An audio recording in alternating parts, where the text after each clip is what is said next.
So let us begin. Welcome, everyone. I'm happy to be here with Lisa, your co-instructor. We also have Bonnie Mark as our moderator and our two guest speakers, Joan and Teddy.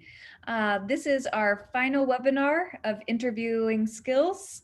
And in week 4, our topic is the post-interview process.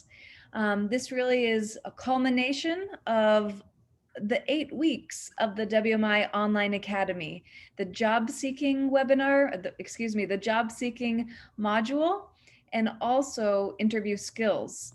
You found the job, you've applied for the job, you received an interview, and now what's next? So this is the question we are looking forward to our guest speakers and moderator to facilitate today. And we encourage everyone at any point to ask questions in the Q&A feature here.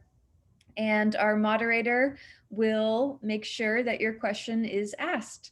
So welcome to everyone, and I turn it over to Bonnie Mark. Thank you very much, Nicole, and welcome everyone, all the scholars who have joined us this afternoon for this wonderful webinar. You're most welcome to the post-interview webinar of the World's Mountain Initiative. Our main objectives of this webinar is to ensure that you, the participants, get to know and to learn more about what to do after an interview is conducted. And more specifically, our goal is to enhance participants' knowledge on what to do after an interview to maximize your chances of success. And ability to draft a post-interview thank you note to your prospective employer. Engaging we want to empower you on how to ensure consistency in the job search process. And this will lead us into the learning outcomes. And we have 4 learning outcomes out of this webinar. By the close of this webinar, you should have learned the important skills on how to follow up with the recruiter or the interviewer after the interview has been successfully conducted. Learn the best way to receive to review the details of the interview, and learn how to send thank you notes or thank you letter and follow up emails to the hiring managers. And finally, by the close of this, you should know how to properly close the interview. And tonight we shall be having 2 panelists, and joining us in this webinar, we have Joan. Joan has over 5 years experience in dealing with finance and operational duties. She has extensive experience in operational controls with broad knowledge in both local and international startup organizations, covering leadership, communication, public finance, strategy formulation, and operational duties. Her tendency to move towards better performance has led her to come up with key innovations aimed at improving businesses, processes at capable for over 5 years. She has facilitated in various public and private sector training forums in East Africa, focusing on leadership, communication, public sector accounting standards, public sector budgeting, PFM reforms, and public sector strategy formulation, among other areas. Joan holds a bachelor's of commerce, majoring in finance from Kenyatta University. She also has she is a certified public accountant and currently pursuing a master's of business administration with a focus on strategic management at Kenyatta University. She is the executive aide, Public Sector Division at Build Limited, undertaking a key leadership role in overseeing the public sector, national and county skills and knowledge development programs, among other responsibilities. You're most welcome, John.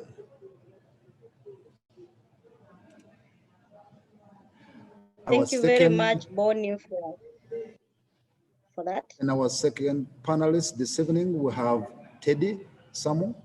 Teddy has been privileged with advanced and fruitful career progress that intertwines to rich mix of both hard and soft sciences.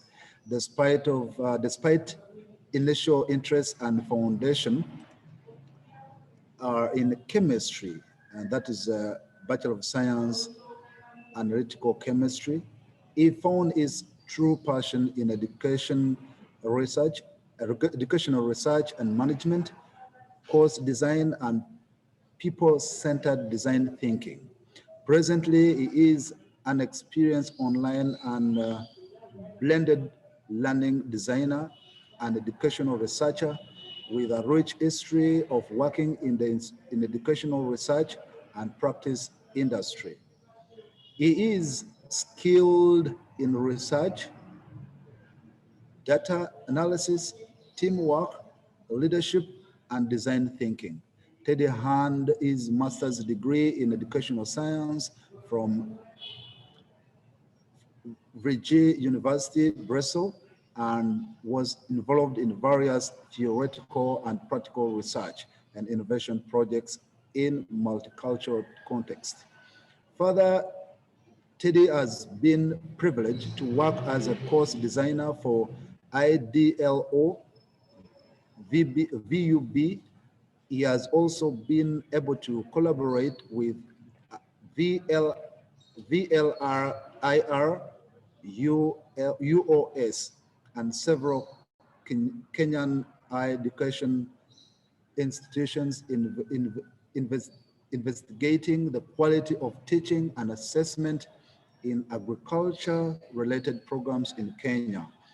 Through the collaboration, he was able to contribute intermediately to policy propositions regarding the future of aquaculture and general higher education in Kenya. Teddy is always looking for unique and innovative means of empowering the minds of Kenyans and global youth through differentiated and empathetic educational engagement. Uh, you can find him on the LinkedIn and other platforms.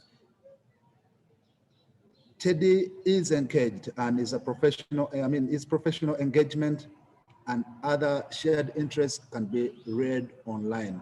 I want to welcome you, Teddy, and John for this webinar. I would like to take on from here and welcome all of you to quickly greet our participants who are already online, and thereafter we'll get into John to give a presentation. Teddy, you're most welcome.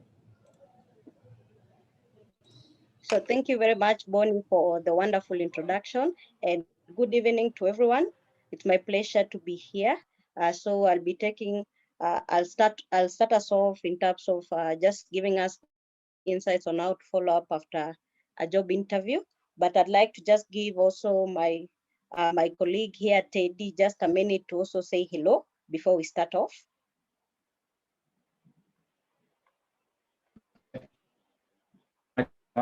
So, as you heard comprehensively from Bonnie, my name is Teddy. I'm an educational scientist.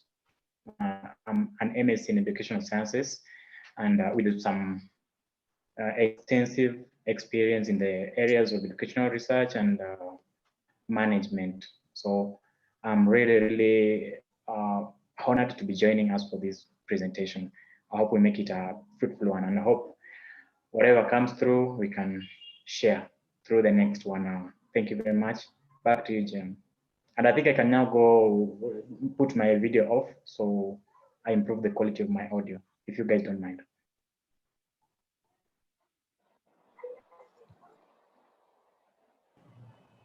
So thank you very much, Teddy. Bonnie, I presume I can proceed? Yes, you can go ahead. Yes. So thank you very much for also the as you heard, my name is Joan Kadenyeka. I work for Capable Limited, where I head the Public Finance Center. So it's my pleasure to be here with you today to just discuss how to follow up after a job interview. Now, once you just finished being interviewed, I'm sure a lot of things are running through your mind. You're wondering, how well did I perform as compared to other candidates? Am I going to be offered this job? Yeah. So it's very important that, and most probably, you are very anxious, you wish you could just be told, whether you are proceeding to the next stage or whether you are being offered this job. Yeah.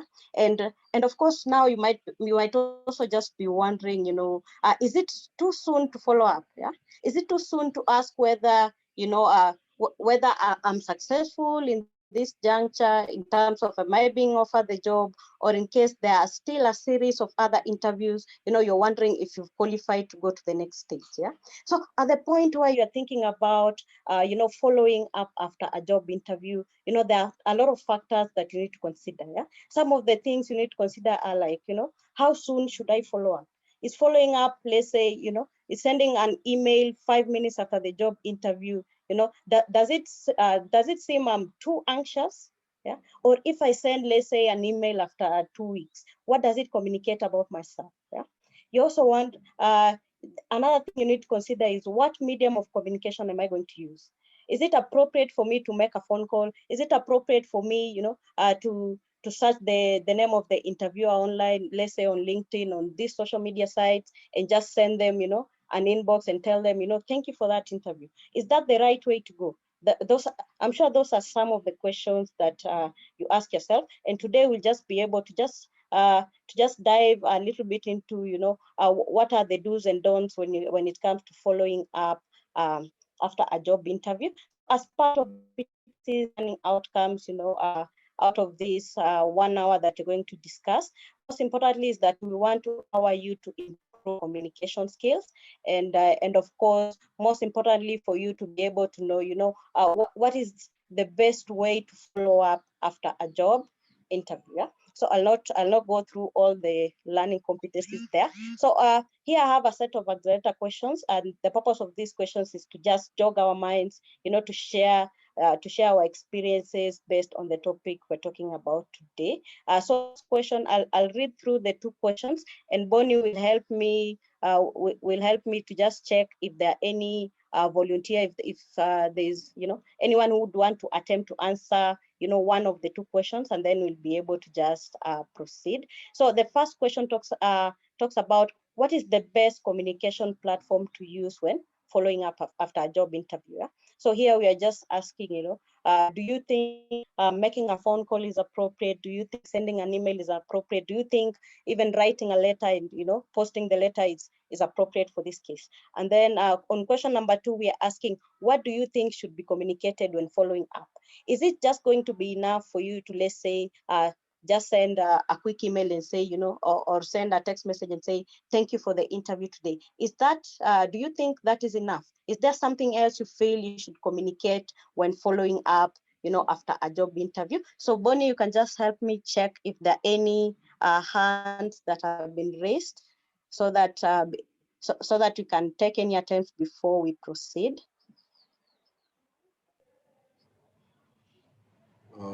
Haven't seen any hand yet. Okay, that's okay. Then we'll just be able to discuss this further.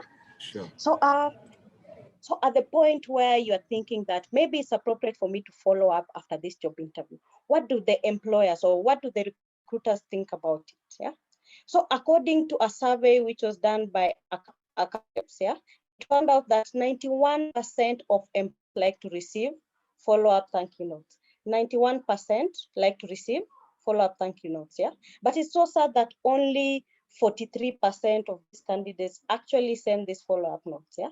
So 57%, it was found out that 57% of candidates don't actually send follow-up notes or any follow-up communication after a job interview. Yet 91% of recruiters and employers, have indicated that they like receiving, follow-up thank you notes or follow-up, thank you, any communication that is followed up after a job interview, because it reaffirms that the candidate is really interested in that job position. So I don't know where you fall in this case, but here we are just asking you to just ensure that you follow up the job. So immediately after the job interview, there are some of the questions you need to ask yourself. At the point where you've decided that it's going to be appropriate for me to follow up with the recruiter or the interviewer. So it's important for you to ask yourself, what medium of communication am I comfortable with? Yeah. So, and of course, what medium of communication is also going to be professional. So in this case, you might think that you might indicate, again, depending on how the interview was conducted. Was the interview conducted through a phone call or the interview conducted physically? So in that case, would it be appropriate, let's say, if you had a phone interview, would it be appropriate for you to send an email, or would it be appropriate for you to just make a phone call? And if you've decided that the best medium of communication would be, a phone call, again, we just encourage you to have some pointers, some points that you've noted out that are going to guide you during this phone call, so that you don't veer off topic, and to just keep you focused to the message you're communicating. Now, if you feel that an email would be appropriate, ensure that access. We're living in the digital era. Most of us have access to to internet. You have an email address most probably by now. So in that case, then email for email, it doesn't have a lot of backlogs when you wish to communicate via email.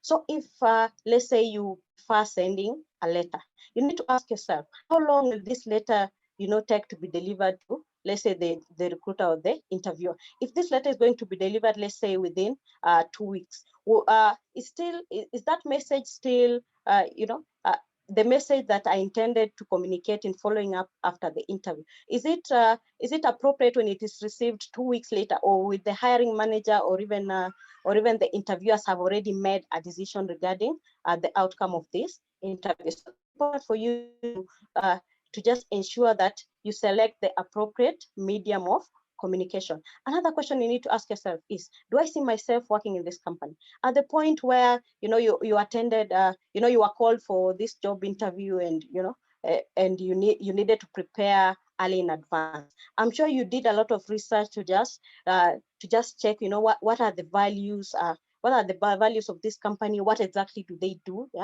and and therefore and most often maybe you knew a family member or a friend who works in that company, and you are just able to reach out to them to just learn more about the company. So at the point where where you applied for a job in this company, it means that you had some level of interest working in that company. Now at the point where you finished you've just finished the interview with the interviewers, or the recruiters, you need to ask yourself, based on the interview I've had and the experience I've actually had coming here for that interview, do I see myself working in this company? It's an important question, because how you communicate, how you follow up after this job interview is going to be determined by how interested you are in working for this organization. Another question you need to ask yourself, is my contact information up to date? Many a times, we receive many a times we receive communication, from individuals who, when you want to communicate back, you find out that their numbers, are out of service, or, their email addresses are not working anymore. So you need to ask yourself, is my contact information up to date? So that at the point where I'm following up with this recruiter or this interviewer, I need to ensure that I communicate my latest contact information. If it's mobile number I've indicated, I need to ensure that, case the recruiter wants to reach me for any further information, they're able to get me. again, another question you need to ask yourself, is there something I mentioned which I need to clarify? So during the interview, you might have mentioned that you worked on some projects, and of course, maybe you did not get sufficient time to really elaborate on what the projects entailed, what was the scope of project. So sending up a follow-up application is going to be a great opportunity for you to just clarify or to give further information to what was discussed during the interview. The question you need to ask yourself is, have I proofread my message? And this is very important. I cannot even stress this enough. Yeah? You need to ensure that you proofread your message, meaning that the information that you're going to send, the communication you're going to send, does not have any grammar.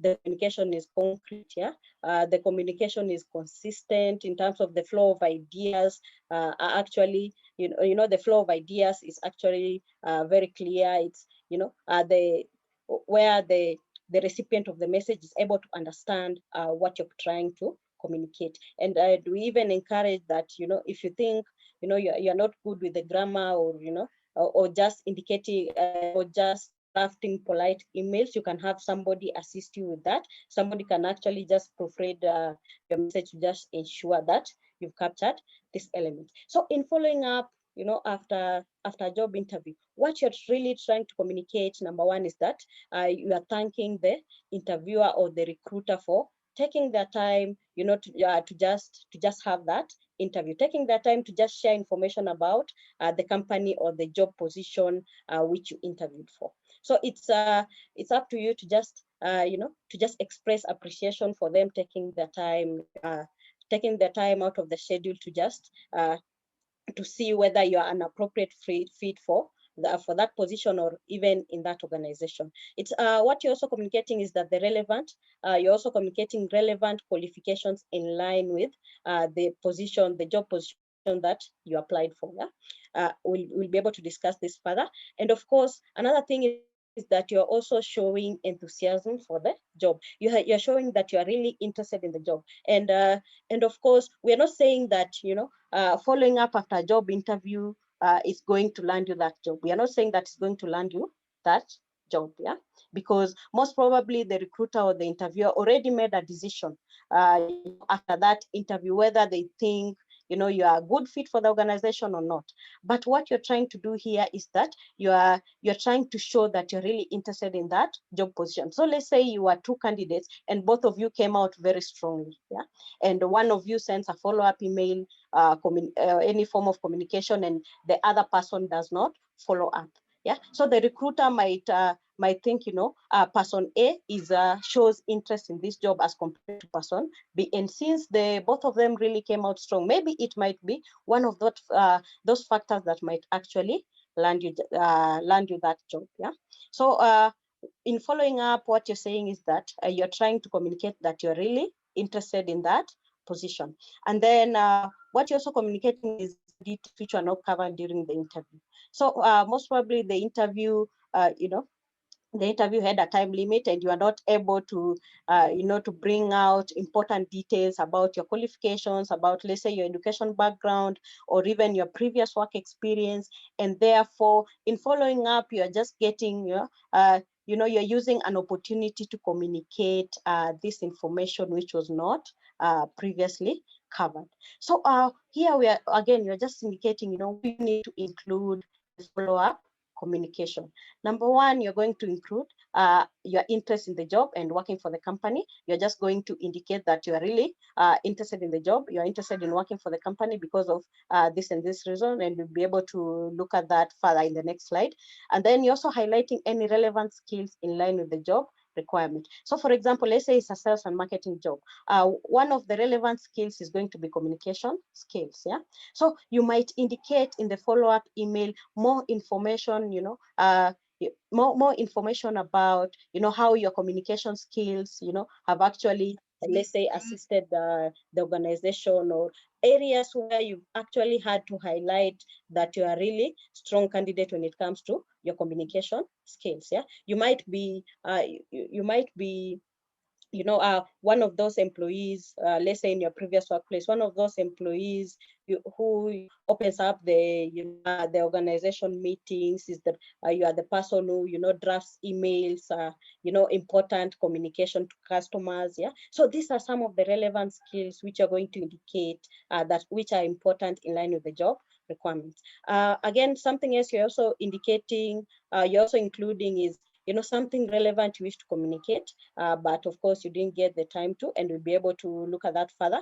And also another thing you are including is that you also need to include your contact information. For example, your mobile number and email address, so that when the recruiter wants to reach out to you to get any further information, or they want to reach out to you regarding whether you've been successful in after the job interview or not, then they're able to reach you. Yeah? So here I have a sample of a thank you email, which then you can always draft, and of course you need to adjust this to suit to suit the job you applied for, or even the company that you applied for. So the subject line, again, you could have various subject line, but here I just have an example where you can say, thank you for your time today. And let's say if you know the name of the recruiter, you can also you can indicate, let's say, thank you, Joan, for for the interview today at company so and so. And then after the subject line, we are going to have the salutation. We are going to address the email to a specific person. Now that most probably, uh,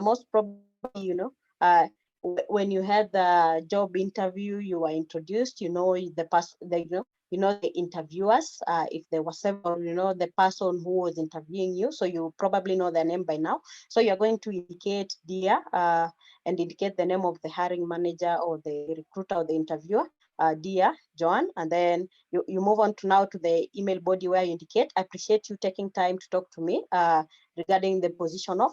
Here you are going to indicate the position which you applied for, the position which you are interviewed for. Yeah.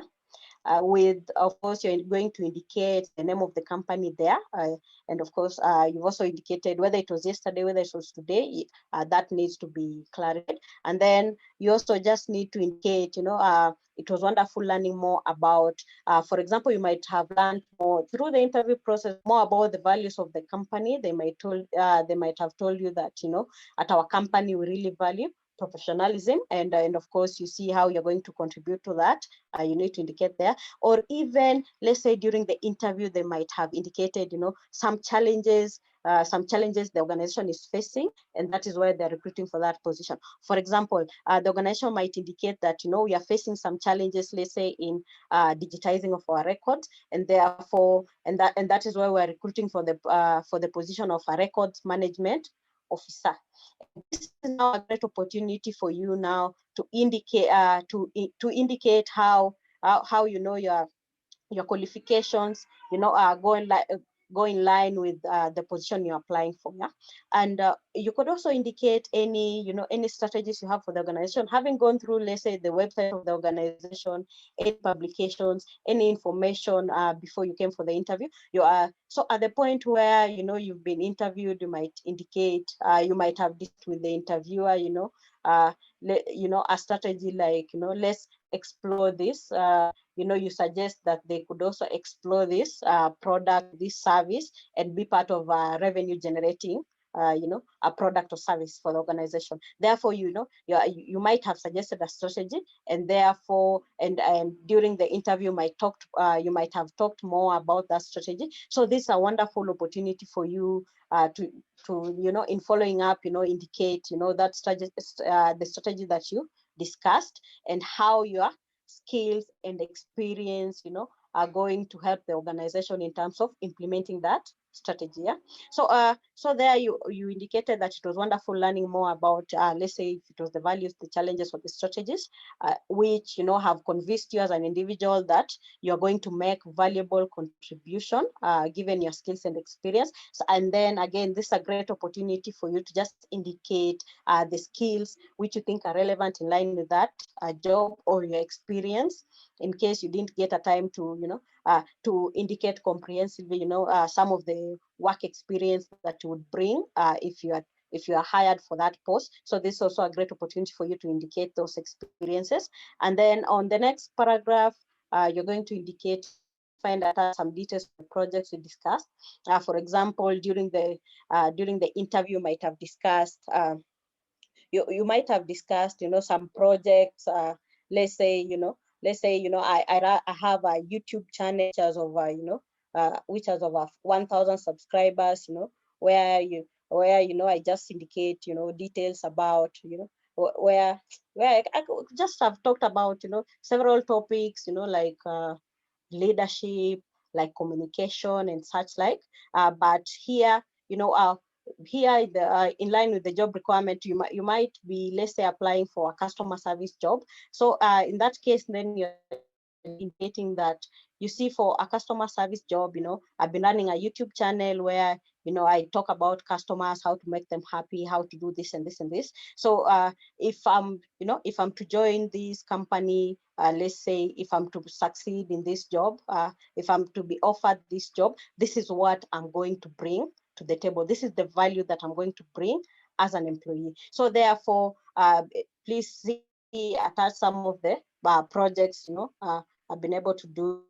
Please see attached, my YouTube channel on how to improve customer service. You think about that value that you're going to bring to the organization, because what employers do is that they pay for your value. They don't pay for your time, they pay for your value. Yeah, what value are you bringing to this organization? And then most importantly, you need to indicate, kindly feel free to contact me should you need any further information. So there you're just indicating that you're open, you are open, you're more interested in that position, and should they feel they need further information about the projects you've listed, about your relevant qualifications and other matters, they need to they should feel free to reach you. Then indicate there at the end, I look forward to hearing from you. So here again, you're not being pushy, but you're just indicating that you're enthusiastic, you're really interested in hearing from the recruiter or the interviewers. And there, at the bottom, you just indicate, thank you once again. You indicate there with regards, or kind regards. And then here is also a great opportunity for you to indicate now your name. Sorry, not again, it depends with how your email signature looks. So for ours, our email signature already has our name, our job title, and our telephone number. So at this point where you're looking for, you've just had a job interview and whatever, your email signature most probably is going to have name, your telephone number, and let's say your education qualification. You can indicate a Bachelor of Commerce, major in finance, and something like that. But ensure that now the telephone number you're indicating here is up to date. Yeah. So what you're saying here is that we are not saying that sending an email is the best way. It's the best medium of communication. What you're saying is that you're encouraging you to to consider communicating via email as compared to using social media sites. Because the social media sites lose the element of professionalism. Yeah. And of course, for social media sites, again, you can email this recruiter, or sorry, you can inbox this recruiter, who checks their LinkedIn, let's say once a month, or you're going to a social media site like Facebook, which might not be considered, might not be taken as being too professional. And in this case, we want to ensure that you're really professional. So in that case, you might inbox, let's say, this person on Facebook, and this recruiter on Facebook, and this person only checks their Facebook, let's say once a year, or or twice, or let's say twice or 3 times a year, and therefore the message you're trying to communicate might not reach the intended party as early as you had intended. Yeah. So what to encourage is that you can either use you can either make a phone call, but again, for a phone call, it's important for you to check the time you're going to make that phone call. Ensure that it is within working hours. Ensure that you're confident enough. Ensure that you're in a place which has very good network reception, and such like. But otherwise, you can consider email, because for email, the message reaches home reach the recipient instantly. That is for email. And also, the message reach the recipient instantly. And for an email, it's easier to draft. You're not so anxious as like a telephone conversation. Yeah. So email, it's easier to send, but again, it depends with what medium of communication you're comfortable with. Yeah. So ensure that, so these are very important points to note. Ensure that when you're sending the thank you email, so when you finally settle whether you want to send an email, a letter, again, for letters, we don't encourage so much unless, the letter is going to be hand delivered and sent the same day. But then again, you don't know how often this interviewer reads all those letters filed at his or her desk. Yeah. So again, it depends with what medium of communication you're comfortable with. But in case you're sending, let's say, a thank you email or a letter, ensure that you're going to send it to all your interviewers. So if you are interviewed by more than one person, you need to ensure that you communicate to all those people who interviewed you, and then ensure you're also timely in sending the communication. This was already discussed. So what we encourage is that if you're able to send the communication the same day. So for example, if it's an email, we encourage that you consider sending it at least the same day, or if not possible the same day, you can send it at least the following day, to just ensure that you're communicating in a timely manner. Ensure that you're professional in that email, or in let's say in that phone conversation. Don't include elements like, I like your hair, your suit was very nice. You're not being so professional when it comes to following up. Yeah. And therefore your message might not be received well by the interviewer. Ensure, and this is very important, ensure you proofread your message to just ensure that it doesn't have any grammatical mistakes, your message is coherent, your message is on point, and ensure that you also don't write, for example, if it's an email or it's a letter, don't ensure that it's not too long, that that the recruiter or the interviewer might not have sufficient time to go through everything you're trying to communicate, and therefore miss out important communication. And then we also encourage you to follow up with a phone call. So let's say you send a follow-up email, let's say after after the following day, and then the interviewer indicated that you're going to hear from me in 2 weeks' time. So if 2 weeks' time elapsed and you've not heard from the interviewer, it would be a great opportunity now to just make a phone call and see how far along the shortlisting process is. And of course, again, when you're talking on the phone, indicate that we encourage you to have short points which are going to guide you in that communication. And also important to know that in the follow-up communication, you are reinforcing your qualifications. Yeah, you're indicating, how your skills and experience are going to bring value to that organization. So it's important for you to note that. So here we'll not go through this now. This is just a small brain teaser. But then I'd like to hand over now the program back to Bonnie to just see if we have any questions or any clarifications that is needed as we proceed. Thank you. Thank you very much, John. That is superb presentation. I want to bring on board Teddy to give a presentation. Then we will be going through the question and answer session towards the end of this webinar. Ted, you're welcome. Yeah, thank you very much. So my name is Teddy, like I already introduced myself, and I'm really glad we've had the bulk of the presentation from Joan, because whatever it is I'm going to present now is much of the bad news. What happens afterwards if, in case your interview didn't go that well, or you did not land that dream job you are expecting to land. Thank you, Joan, very much again for a wonderful presentation and a really, really good summary of what our interviewees may expect after an interview is done. But now the other question is, what next? What if you didn't get the dream job you're expecting to get? So I'll start by talking about what right now looks like cliche, because we've had it over and over again. Like when one door shuts, what happens to us? Like how much time do we spend staying on the door that is locked, instead of maybe looking forward to whatever the several other doors that might be opening as a result of one that closes.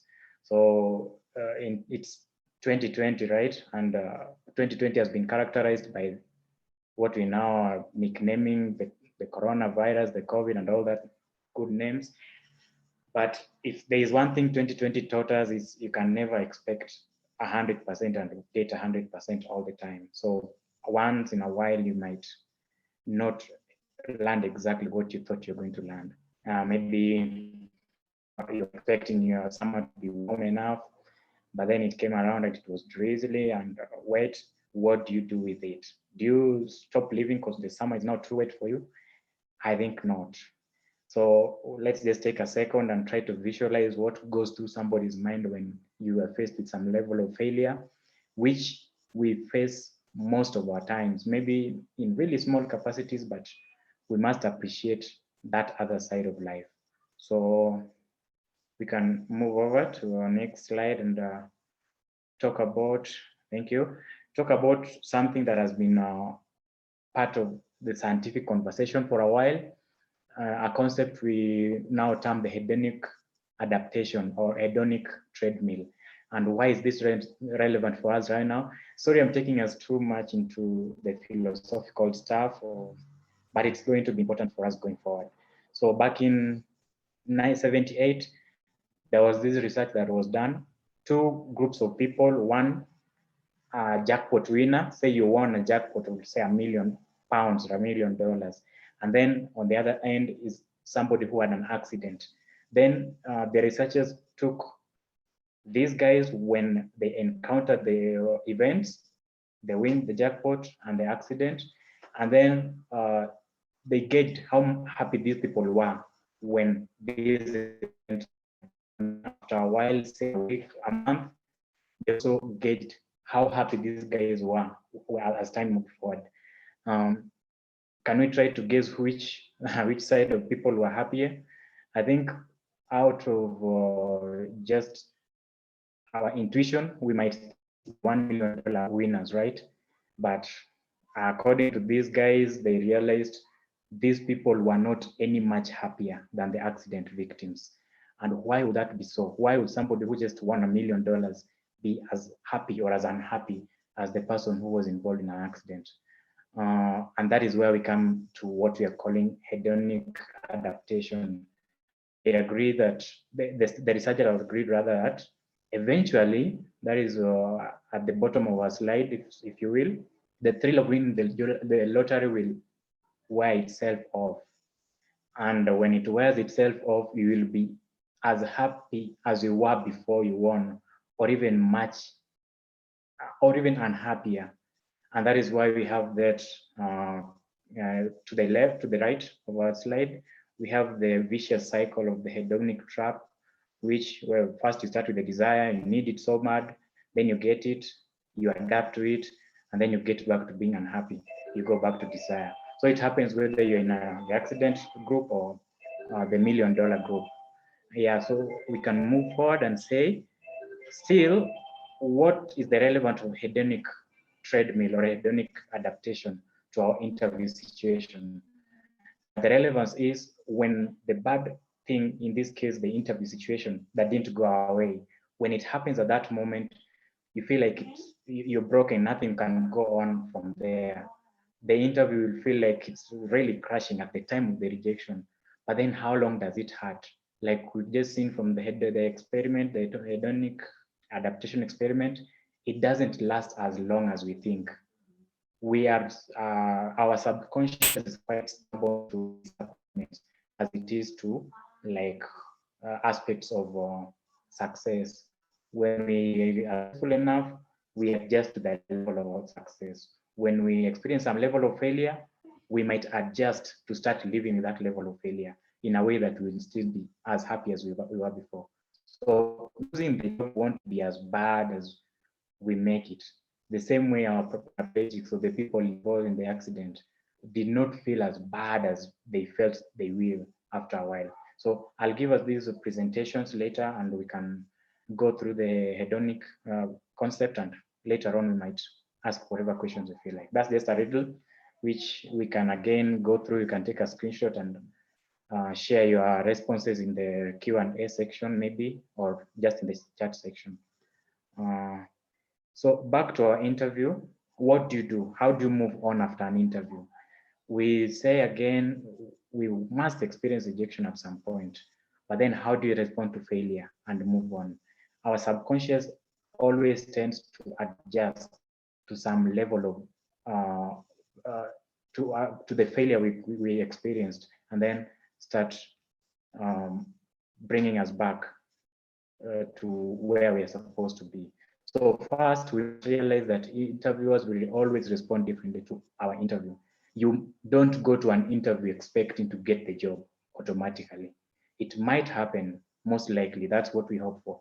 But once or twice or a few other times, you might not get it. One thing you must always do, like Joanne already told us before, understand how much time you need to wait for the response. Do you have to wait for a week, for a month? And most organizations will always express to you what mode of communication they'll kind of reach back to you in case you will get the job or in case you don't get the job. Some organizations will communicate when you don't get the job too, just through email, and then tell you maybe we are sorry you didn't get it this time, but maybe try again later next time. Some other organizations will not communicate back. If they don't communicate back, how long do you need to wait before you decide to move on to other opportunities? Then, very importantly, and as an educationalist, I can reassure you of this, it is very important that after your interview, you try to reassess how you think you performed. Because in ordinary circumstances, when you do something right, you feel it from the beginning. Like just after the interview, you'll feel like you did it to a certain degree. Even if it wasn't, your assessment will never be that perfect, but you feel like there was some progress. And then very importantly, again, lastly, is do not romanticize with the job. And what do we mean by romanticizing with the job? There is this mentality that we create about having to get that dream job. So you apply to a company and then you're like, it's either this job or nothing. That will not help you. It is the value you're creating to the organization, not what the organization is giving you back. So if you have all the skills and the competencies and the motivation in you, stop romanticizing with one type of a job. You can always do the same thing elsewhere in case you didn't win it. Yeah, so next again, after not romanticizing with the job, that should guide us to the next step of don't be a stalker. Don't talk. As much as it's important to communicate, just reach back and try to ask about what your progress was with the interview and if they're going to reach back and all that. Do not create that mentality of pestering the employer all the time to get immediate response, or that you have to get a response at that moment. When you don't hear from a response after quite a while, just take it as a sign. And then after you try to make some follow-up calls and still there is no response or positive response, take it as a sign and start to move forward. Create other opportunities for yourself and ensure at the end of the day, it is you who knows what value you're creating to the organization. And then these professional sites, professional job sites, most of us get jobs through maybe LinkedIn or the other professional sites around. Do not rush too fast into creating a personal conversation with the employer before the recruitment process is over. You know how long the employer is creating the recruitment window. If the window is over, then maybe you can reach on a personal basis and communicate with somebody from inside the organization. But before then, it will look like you're trying to cheat your way into the job. So just take your time. It's really tough to be patient, waiting for something you're really looking forward to, but it's advisable again to not rush in too fast. And then just some word of encouragement, you will never fail to get the job that is meant for you. So always stay positive and be hopeful. And then for those who are spiritual, again, remember the serenity prayer. For those who can remember that, always just from me now to you, you can always try to verbalize that once in a while. There are some things you can't change. There are some things you can change and there's something, you need to know what difference is between what you can change and what you cannot change, and try to change the ones you can. Okay, then next, I think we just towards the end. As we've already said earlier, you can keep hoping to get the next job, but it's just that level of hope and optimism about what job you need. Don't be overly hopeful. Like, don't expect too much from an interview. Expect quite a lot because you know what your abilities are, but don't transfix yourself onto just one specific line. Maybe don't fall in love with a specific job and think like, if I don't get this, it's over for me. And this is supported by one Byron Clark of a website called Career Sidekick, who said, I think a lot of people set themselves up for disappointment by falling in love with a particular job. And then you're starting to tell people about it. You start telling people just after the interview, you already think you got the job and you go around announcing it to everybody. So don't do that just quite yet until you're inside the job. And always have an abundance mindset and not a scarcity one. And abundance mindset thinks, yes, there is this opportunity, but how many other opportunities can I get? Scarcity mindset feels like, oh, I'm not good enough for whatever opportunity is coming my way. That will not help you so much. So always have the abundance mindset. And then remember again, rejection hurts much less when you have other opportunities to explore. Just like we said in the abundant mindset concept, opportunities will always be there for you if you have the value. Believe in the value you got first, and then you will always see the opportunities coming along. Next, just to summarize, I think, yeah, just not quite yet, but we're almost there. So what do you do? What specifically can you do when you experience that rejection? So one, you deserve feedback, definitely. You need the employer to kind of tell you you didn't get the job or you got it and why, whatever went on. However, you don't need to try so hard to change the mind of the employer after rejection.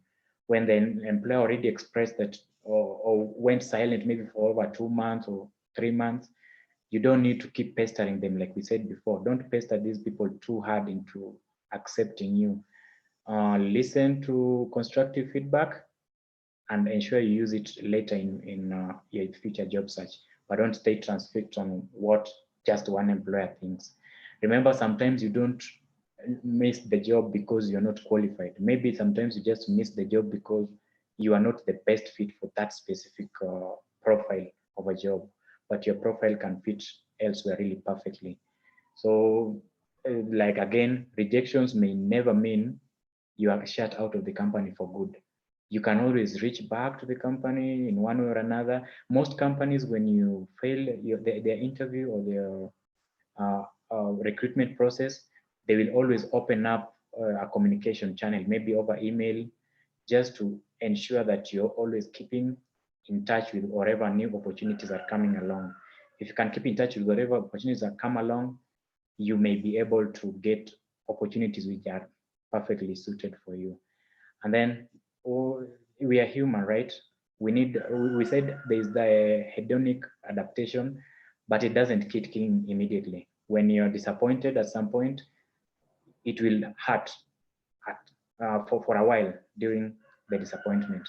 But then if you want to deal with it, with the rejection, you can decide to maybe take your time, take a day off or take a few days off just to re-strategize and then go back into the job seek. Remember, everybody gets the rejection. That is part of the job seek.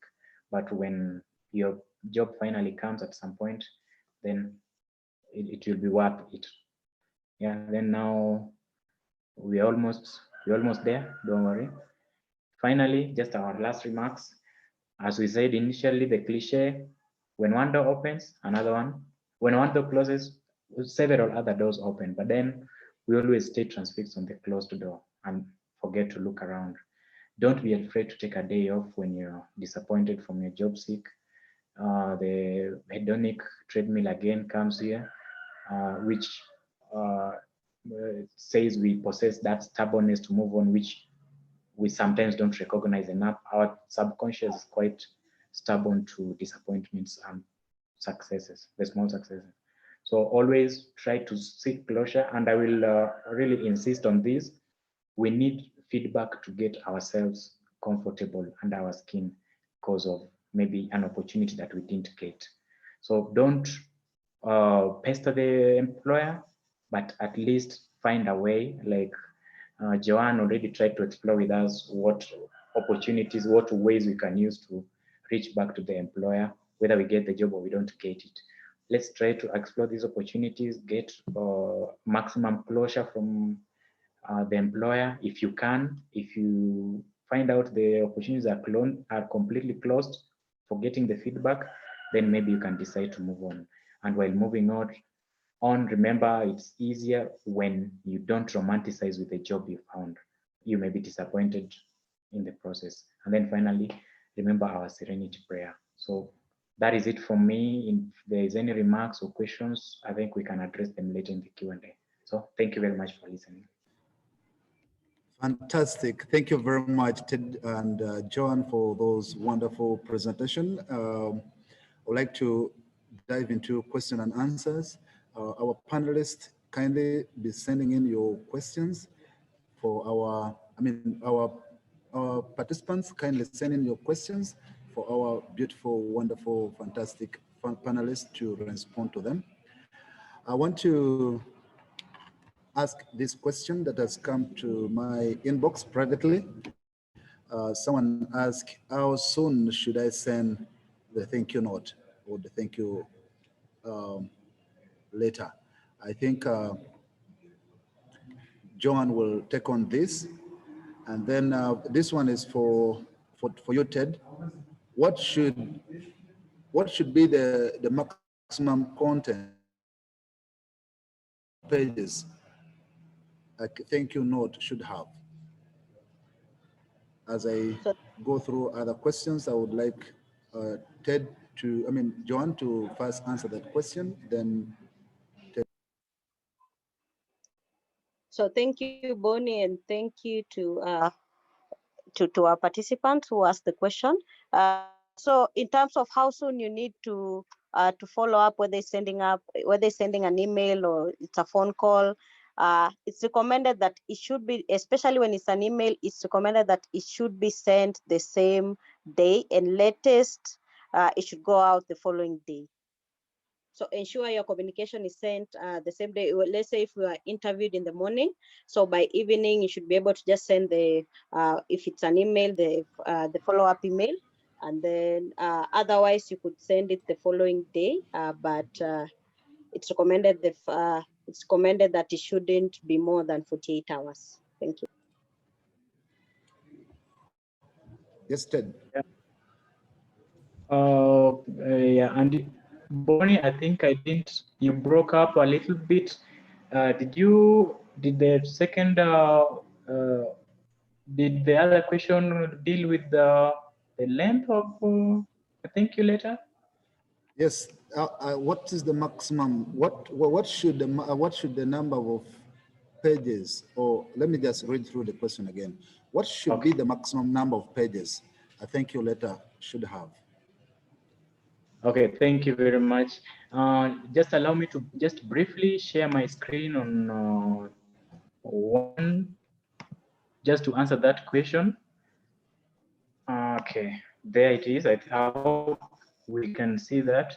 So as you can see from my side here, a thank you letter should not go beyond at most 3 paragraphs, just within one page. So this is just an example from my side. A thank you letter is just a short follow-up when your interview and everything else went according to plan. You don't need to again press the employer with all that talk. Just express yourself in as few words as possible, maximum just 1 page of content. That's enough. As Joanne already showed, you don't need to talk too much about what happened or what did not happen. So Thank you very much. I hope that answers the question. Okay, I have other questions for you. Is it ever okay to ask for the second interview? And the other question is, are there different formats of a thank you letter for different professions? John. Thank you. So let me start with the second question, if there are different formats. So what we did is that we showed you a template. Of course, that template, you're going to customize it to the organization. It's not going to be the same, because what you're doing is that you're not sending out any generic letter or any generic note. We are customizing it to the employer, to the person who interviewed you. Of course, we are customizing it to the organization to just indicate, how your values, or how, your skills and knowledge are going to bring value to that organization. So there's so many templates out there. We can always share. We can always share what is appropriate. I can always share my presentation slides so that you can refer to what is appropriate. So we are just saying that what you've indicated there is not the final document. You need to customize it to the organization and also to the job. So perhaps you can, I didn't quite hear you well in terms of the first question. So perhaps you can